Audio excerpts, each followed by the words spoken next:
Karoline Leavitt, the new White House press secretary, has confirmed that Elon Musk is serving as a special government employee, heading the newly created Department of Government Efficiency, DOGE. Just watch this. Caitlin. Confirm that Elon Musk is a special government employee. Yes. What kind of security clearance does he have? I can confirm he's a special government employee. I can also confirm that he has abided by all applicable federal laws. As for his security clearance, I'm not sure, but I can check back with you. Did he pass a background check, do you know? I don't know about the security clearance, but I can check. And do you know about anyone who's on his team that was at USAID this weekend or at Treasury Department, whether they also have security clearances? I don't know, but I can check on that for you. Sure. I want to ask about the hostage deal. We saw people coming out of Gaza alive because Trump managed to get this deal done. Yeah, that's right. And it was very emotional for people in Israel. Prime Minister Netanyahu is coming here tomorrow. He might not want to go through with the second phase of the deal. What do you think President Trump would like to happen? Well, I'm not so sure that's true. The ceasefire was extended because of the work of President Trump and his presidential envoy, Steve Witkoff, who has proven to be an incredibly effective negotiator. And the president and this entire administration are committed to having all of the hostages come home. And as you've seen, his team is working very, very hard to do that. We already saw one American hostage coming back home, and another That's one right. will be back home soon. Yes, we hope so. Caroline. Sure. Caroline, the president's a keen watcher of the financial markets. How much did Wall Street's fall this morning have an impact on his decision in regards to the Mexico tariff decision? It had no decision. What impacted the delay on the tariffs was the president of Mexico committing to putting 10,000 permanent soldiers on the U.S.-Mexican border.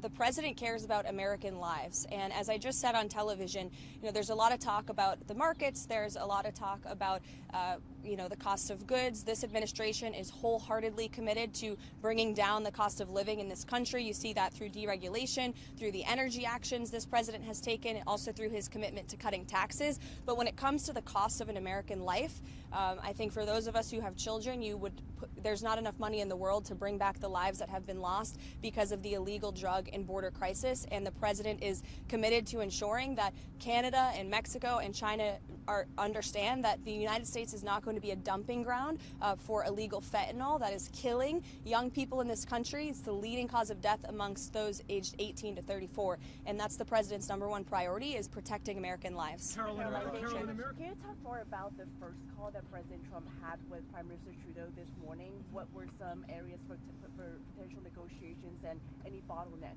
Yeah, I hate to be coy, but just because I believe they're on the phone right now, I'll have to go in and check. I don't want to get ahead of the discussions or the conversations, but in the effort of transparency, we will either provide a readout or you'll hear from the president directly.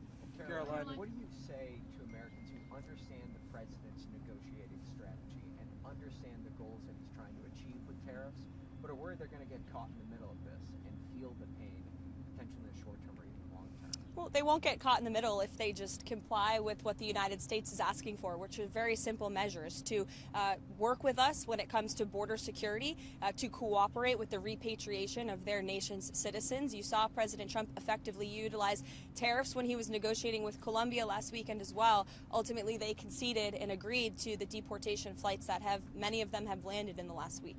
Caroline, Karen. Do you know if Mr. Musk took the same oath that you and other senior advisors to the president took about adhering to the Constitution, following the law? Do you know if he took that oath? I don't know the answer to that question, but like I told Caitlin, I can get back to you guys on that. And do you know what expertise he has in the areas of global health or humanitarian aid to be able to assess what's happening at USAID? Well, first of all, Elon Musk is a once-in-a-generation business leader. He is an entrepreneur. He serves as a great ally and a friend to the president.